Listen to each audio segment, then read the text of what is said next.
Prita? Kak Prita, kau baik-baik saja kan, Kak? Kak Prita, ayo bangun, sadarlah. Hei, tolong berhenti.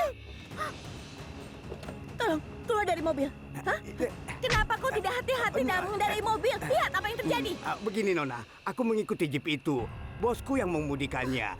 Tiba-tiba gadis ini muncul di depan mobil. Dengar, aku tidak mau dengar alasan apapun darimu. Ini semua adalah kesalahanmu. Sekarang aku minta bawa kakakku ke rumah sakit. Sampai terjadi sesuatu padanya, aku akan menuntutmu.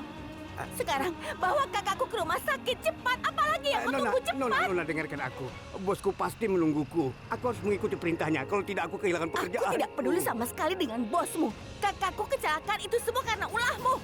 Kalau tidak, aku akan telepon polisi sekarang juga. Kau pikir aku tidak berani melakukannya? Ini, Nona, apa yang kau lakukan? Cepat, bawa barang-barangnya juga.